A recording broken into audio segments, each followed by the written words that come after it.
Continuing with chapter 13, top of page 157. It just fell out of my mouth before I could swallow it down. This was Bud Caldwell's Rules and Things to Have a Funner Life and Make a Better Liar Out of Yourself, number 63. Never ever say something bad about someone you don't know, especially when you're around a bunch of strangers. You never can tell who might be kin to that person or who might be a lip-flapping, big-mouthed spy.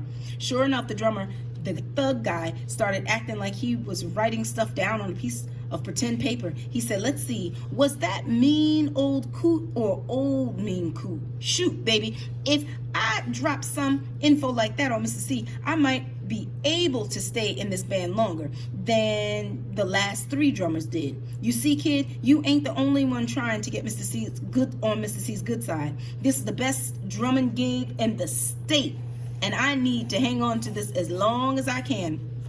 I wasn't sure if this drummer guy was really a dirty dog or if he was just being, if he was just a big teaser. Whichever way, I'd have to work real hard on remembering rule and thing number 68, or was it 63?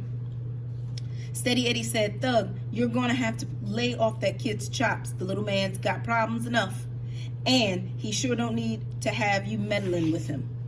Let's get that car loaded. Me and your name, what's your name again, kid? Bud, not Buddy. See, just Bud, not Buddy. Right, me and Bud, not Buddy are going too dang hungry to hear any more of your lip. Of all that dusky devastators of the Depression or the Nubian Nights, Steady Eddie is my favorite. We loaded a bunch of funny shaped black suitcases into the trunk of a big black Buick, then climbed in. I got in the back seat and sat between Dirty Deed and Steady Eddie with my suitcase on my lap. Doo-Doo Bug got behind the steering wheel and the thug got in beside him. The thug said, so, Bud Not Buddy, I'm gonna come right out and ask, what's on everybody's mind? How'd you find out Mr. C was your daddy? My mother let me know. Thug said, huh? I ain't trying to be funny, and I'd never played the dozens on no one, but let me ask you, was your mama, how can I put this? Was your mama as old as saying when she had you? Steady Eddie said, man, leave that kid alone. You got no call to go prying into his life. I never minded talking about my mama, so I just told the thug, yes, sir, she was pretty old when I was born.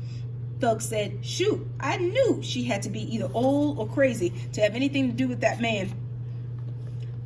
How old was she? 80? And was she blind? I said, no, sir, she was old, but her eyes didn't go bad yet.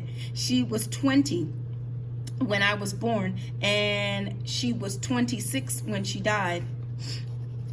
That news always kills any conversation you're having with grown folks. The Dusty Devastators got as quiet as some mice with bedroom slippers on. The only sound you could hear for a second was the keys clanking up against the metal dashboard as Doo-Doo Doug turned the car into the front of the little house that had a sign saying the Sweet Pea on it. The thug said, things is hard all over, ain't they? Steady Eddie said, you all right, little man. You're a tough little kid. I like that. Most folks your age will be bawling their eyes out if they got teased as hard as that fool drummer is teasing you. But you ain't even close to crying, are you? I said, no, sir. I don't know why, but my eyes don't cry no more. Steady Eddie said, I like that. My eyes don't cry no more. You mind if I borrow that? That sounds like a name for a song.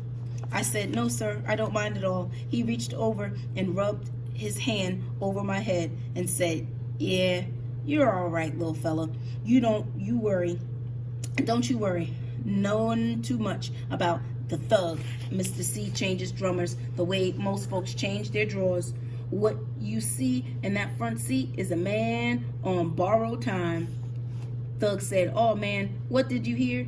Doo-Doo Bug cut the car off and said, all right, gentlemen, that's enough. Let's go stuff our claws.